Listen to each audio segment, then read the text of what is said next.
Film ini diawali dengan adegan di Laut Atlantik pada tahun 1645, di mana terlihat ada sebuah kapal meledak dari permukaan laut dan menjatuhkan serpihan-serpihannya ke dasar laut, termasuk sebuah peti emas di dalamnya.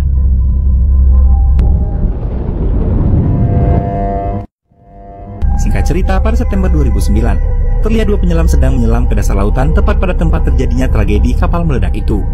Nampak mereka sedang mengambil sebuah peti misterius yang kemudian diletakkan ke dalam keranjang besi.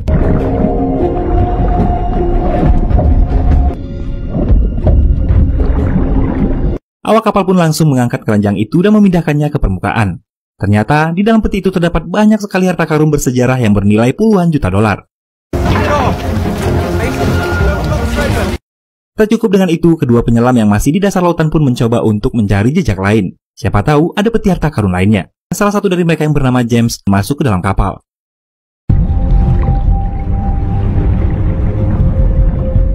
Suasana gelap menyelimuti tempat itu. Setelah menunggu lama, penyelam itu tak kunjung ke permukaan, membuat semua orang panik. Craig, do you have eyes on James? 2 minutes. Tak lama kemudian, secara mengejutkan, penyelam itu naik dan membawa sebuah brankas lainnya yang bertuliskan Sigper Vis Magna. Dua penyelam itu pun menyusul naik ke permukaan. Namun sayangnya, kebahagiaan itu tak berlangsung lama, karena tak lama kemudian pasukan bea cukai Spanyol datang dan menangkap kapal mereka.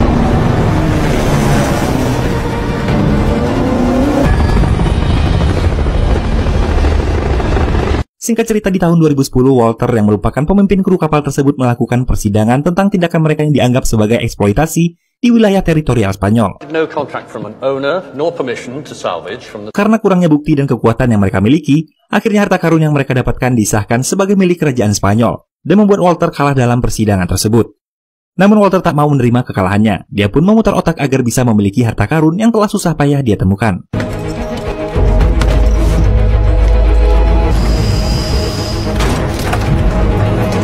Di tempat lain, seorang mahasiswa Universitas Cambridge yang bernama Tom datang memasuki sebuah ruangan khusus di kampusnya yang berisikan para perekrut dari perusahaan-perusahaan ternama. Tom adalah seorang mahasiswa jenius yang memiliki masa depan cerah. Perusahaan-perusahaan besar kelas dunia datang padanya untuk dapat merekrut dan memanfaatkan kecerdasannya. So what we can offer you is a $400,000 starting salary.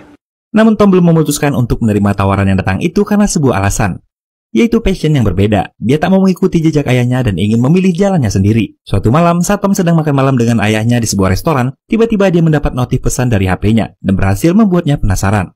Adult, you can do whatever you want in life, but nothing is free, Tom. And those companies. Tom pun mencoba keluar restoran, namun saat di lobi, dia bertemu dengan seorang pelayan yang tiba-tiba memberinya sebuah jaket. Ternyata di dalam jaket itu terdapat sebuah undangan dan sebuah koin. Tom pun mengikuti undangan tersebut dan mendatangi sebuah pesta yang mewah. Tom berkeliling kebingungan hingga akhirnya dia bertemu dengan Lorraine yang menyamar sebagai Claudia. Lorraine mengajak Tom ke sebuah bar, hingga akhirnya Tom bertemu dengan Walter, anggota dari kelompok pencari harta karun bersejarah dan disebut paling bernilai di dunia. I'm Walter Morland. I'm the owner of a salvage business. Well, the vault, how it works, what it is, we can't work it out. I want you to help me break into the vault of the most secure location in the world. Walter mengajak Tom untuk membantunya mendapatkan benda yang ditemukannya di lautan Spanyol. Namun benda itu telah disita oleh pihak keamanan negara Spanyol. Untuk itu, dia harus merebut kembali dengan cara menembus ruangan penyimpanan yang disebut paling aman di dunia, yang bernama Bank of Spain. Namun dia belum memutuskan untuk pergi. Walter pun meninggalkan sebuah tiket pesawat di meja Tom.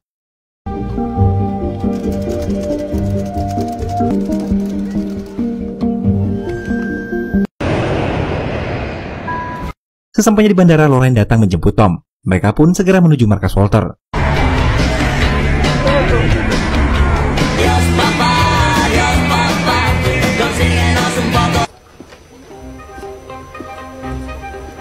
Di sana dia bertemu dengan James, Klaus, dan Simon. Terlihat mereka kurang percaya akan kemampuan Tom yang belum berpengalaman, apalagi Tom hanyalah seorang mahasiswa. Namun situasi berubah ketika Tom berhasil menemukan cara untuk melacak CCTV dari bank tersebut. Este es el servicio de mensajería del Banco de España. Suatu ketika Walter mengajak Tom untuk pergi ke sebuah bar. Di sana Walter bercerita tentang peti harta karun peninggalan kerajaan Inggris yang saat ini disita oleh pemerintah Spanyol. Setelah mendengar isi peti itu, membuat Tom semakin tertarik dengan misi mereka. Chief of Security, former head of Spain's anti-terrorist task force. One of the most impenetrable buildings on the planet. Every inch of the interior is covered by cameras. Tak lama kemudian mereka pun merencanakan misinya bersama Tom. Namun dalam misi itu timbul masalah yang tak bisa mereka tangani, yakni sistem lemari brankas yang sangat rumit dan tak terpecahkan sehingga dibutuhkan orang dengan keahlian khusus yang dapat membacanya. Inilah alasan Walter memanggil Tom untuk bergabung dengan timnya. Keesokan harinya mereka akhirnya menjalankan misi awal mereka bertepatan dengan diadakannya Piala Dunia di Afrika, di mana saat itu tim Spanyol sedang berlaga. Misi mereka kali ini adalah memindai 2 buah kunci untuk membuka pintu menuju jembatan brankas, sehingga mereka dapat membuat duplikatnya, dan kemudian mendapatkan sidik jari dari Gustavo, sang manajer dari pimpinan keamanan. I can do it. I'm an engineer. How to use it. Sebelum berangkat, Simon menghubungi kantor cleaning service dan mengatakan mereka tak diizinkan bekerja di area bank hingga 2 hari ke depan karena alasan keamanan. Lalu kemudian Tom dan Simon menyamar sebagai cleaning service, dan Lorraine sebagai Claudia seorang penilai seni. Awalnya semua rencana berjalan dengan lancar, mereka berada pada posisinya masing-masing. Claudia melakukan tugasnya dengan berpura-pura memindai keaslian lukisan di ruangan penyimpanan kunci. Right, Lorraine. Let's go for that key. Sementara Tom bertugas memasang alat peretas untuk mengetahui struktur bangunan brankas, dan Simon mensabotase CCTV.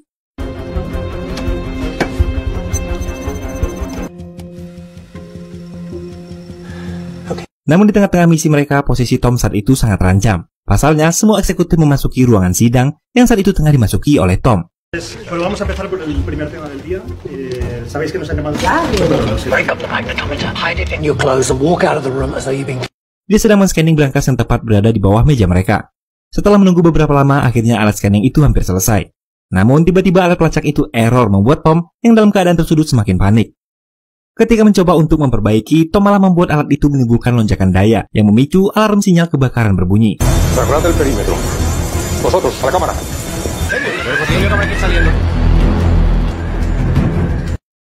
Alarm itu mengundang banyak perhatian termasuk pihak keamanan bank. Semua orang panik dan diarahkan menuju lobi. Gustavo, sebagai manajer keamanan, mengarahkan semua pasukannya untuk memeriksa keadaan di dalam gedung itu. Di sisi lain, saat alarm berbunyi, Lorraine belum sempat menyelesaikan misinya. Dia masih memegang kunci brankas lain sehingga membuatnya panik karena tak sempat mengembalikannya ke tempat semula.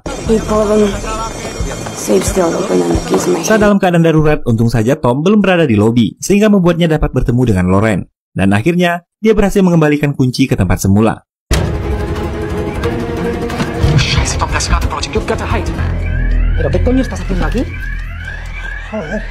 Dan tim pun berhasil menjalankan misinya dengan selamat. Kembali ke markas, Tom dan timnya mendiskusikan tentang keamanan brankas bank yang akan mereka bobol. Di sana diketahui bahwa brankas itu terpasang jebakan yang dipicu pada keseimbangan brankas yang dibuat seperti timbangan raksasa. Jika massa benda dalam brankas menjadi bertambah, maka air di dalamnya akan memenuhi isi ruangan. When they built this, they didn't have sensors, motion detectors, but they did have scales. Miracle of engineering. It's one giant weighing scale. This change of weight in the vault, the whole thing floods and sinks. Beberapa hari berikutnya, James melakukan pemeriksaan di bagian bawah brankas sebelum melaksanakan rencana kedua.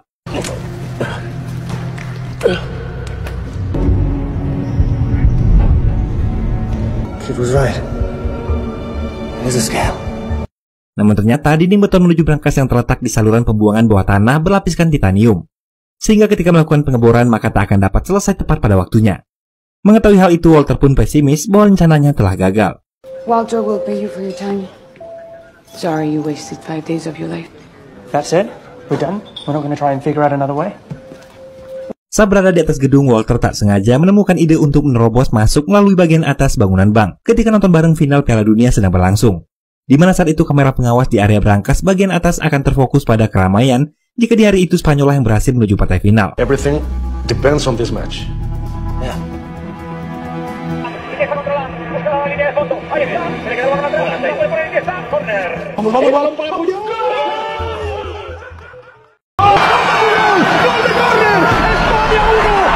Dan ternyata Spanyol lolos dalam babak semifinal. Sehingga hal itu membuat mereka bersemangat lagi untuk bisa masuk ke dalam brankas tersebut tanpa diketahui oleh penjaga. Di sisi lain, Tom melalui hari-harinya dengan sangat sibuk memikirkan solusi agar mencapai brankas itu dan melumpuhkan jebakan yang ada di dalamnya. Suatu ketika, Lorraine mendatangi kamar Tom. Namun tak sengaja Lorraine mendapati sketsa dirinya di sana. Lorraine mulai menyadari bahwa Tom menyukainya. Kemudian merasa khawatir akan masa depan Tom jika mereka gagal menjalankan misinya. Akan tetapi Walter tetap bersikukuh bahwa misi mereka akan berhasil. Think what it would do to him if he fails. And take a job with Granco Oil. Not if he does. Tanpa disadari oleh tim Walter, ternyata pihak keamanan bank mulai mencurigai tentang insiden alarm itu ketika salah seorang petugas kebersihan mengatakan bahwa mereka telah 2 hari dilarang untuk bekerja. Sehingga mereka menemukan fakta bahwa petugas kebersihan yang tak lain adalah Tom dan Simon merupakan seorang penyusup. Y la Guardia Civil los tiene fichados. Nadie con sus nombres trabaja en el servicio de limpieza. Lo tenemos. Y ahora sabemos quiénes son. Keadaan mereka pun semakin sulit saat pihak bank menyadari rencana mereka untuk mencuri harta karun itu. Namun identitas mereka belum diketahui karena mereka berhasil menggunakan identitas palsu. Suatu malam Lorraine mendatangi Tom di kamarnya dan kemudian mengajak Tom untuk pergi ke sebuah bar di tengah kota. Di sana mereka berbincang dan menimbulkan ketertarikan di antara keduanya. Di tengah perbincangannya dengan Lorraine, Tom berhasil menemukan ide untuk memecahkan jebakan brankas itu. Teori yang Tom cetuskan berhasil membuatnya menemukan cara untuk membobol brankas itu tanpa menyebabkan timbangan yang ada dalam brankas itu bergeser.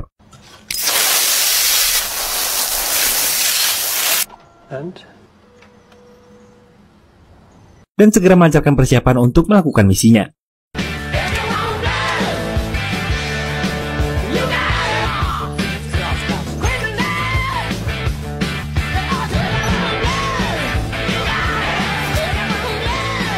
Tepat di hari final pertandingan Piala Dunia, mereka akan menjalankan misi final untuk membawa semua harta karun dari brankas bank. Di lain sisi, para petugas keamanan bank yang mencurigai gerak-gerik mereka juga meningkatkan keamanan bank guna menghindari pencurian itu. Di hari tersebut, di tengah ramainya massa yang berkumpul menyaksikan pertandingan sepak bola, semua kru dalam tim bersiap melancarkan misi. Semua berada di tempatnya masing-masing. James, Tom, dan Lorraine masuk ke dalam bank dengan terampil.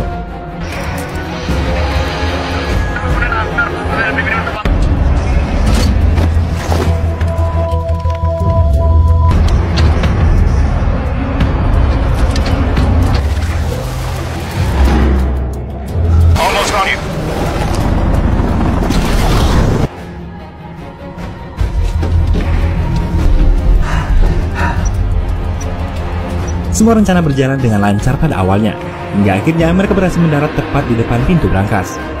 Masalah tak berhenti di sana. Saat melewati tangga untuk mencapai pintu brankas, James hampir saja jatuh karena tangganya tergelincir.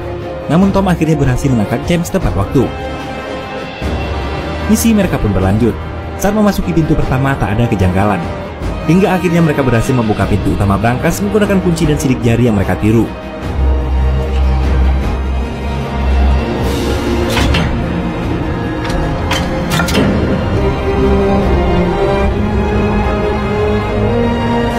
Kemudian Simon yang berada di bawah tanah segera menyemprotkan nitrogen cair untuk membekukan timbangan raksasa yang menentukan kestabilan berat di ruang brankas.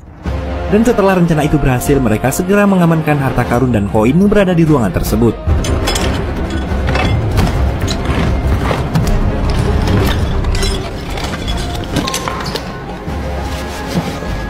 Sementara itu, dikarenakan sensor keamanan telah berbunyi, membuat Gustavo mengarahkan anak buahnya ke area yang dipacu oleh sensor tersebut. Hingga akhirnya mereka melihat sebuah merpati menyusup masuk dari langit-langit lobi. Dari sinilah mereka mengetahui bahwa CCTV mereka telah diretas. Mengetahui hal itu, James, Lorraine, dan Tom yang telah terkepung mulai panik. Di samping itu mereka tahu bahwa nitrogen yang membekukan timbangan mulai menghilang, sehingga membuat mereka kehilangan akal untuk mencari jalan keluar sebelum brankas itu dipenuhi air. Di keadaan genting itu ternyata James berkhianat. Dia meminta kotak koin yang ada di tangan Lorraine sambil menyodorkan pistol ke arah mereka. Sangat disayangkan setelah mereka memberikan kotak itu dan hendak memanfaatkan kesempatan terakhir untuk keluar, pintu brankas sudah keburu tertutup.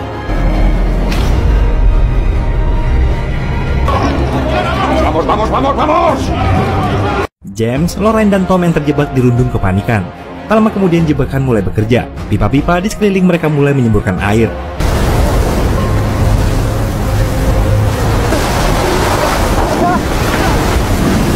Di saat semua orang mencari jalan keluar, James yang seorang mantan tentara berhasil menyelam melarikan diri meninggalkan Tom dan Lorraine di tengah genangan air yang semakin meninggi. Tom memutar otaknya agar bisa keluar dari sana. Hingga akhirnya, Tom menemukan sebuah cara. Dia menyuruh Simon untuk membebankan semua tong ke dalam timbangan agar menjadi lebih berat, sehingga sistem mengira bahwa air dalam brankas sudah penuh. Mendengar ide tersebut, Simon segera mengangkat tabung-tabung nitrogen itu ke atas timbangan.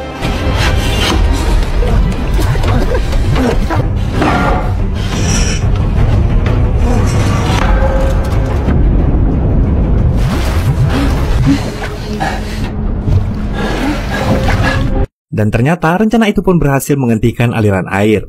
Dan air yang berada dalam brankas pun berangsur surut. Beberapa saat kemudian saat brankas itu dibuka, anehnya tak ada seorang pun yang ada di sana. Membuat Gustavo geram dan penasaran bagaimana cara mereka berhasil kabur. Dan ternyata Lorraine dan Tom berhasil kabur melalui saluran pembuangan dan langsung bergerak ke lantai atas.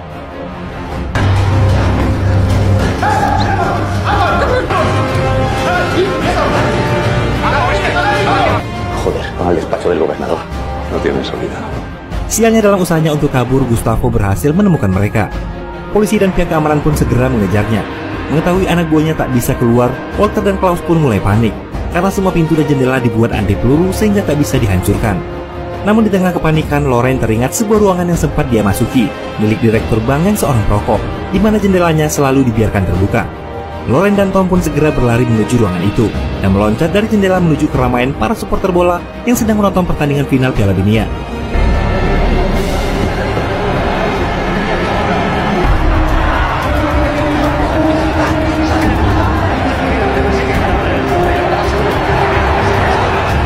Lorraine dan Tom kemudian segera mengganti baju mereka. Akan tetapi pihak keamanan tetap berhasil menemukannya. Beruntung saat akan tertangkap, Spanyol berhasil mencetak gol sehingga membuat keriuhan tak terkendali, sehingga Tom dan Lorraine berhasil meloloskan diri.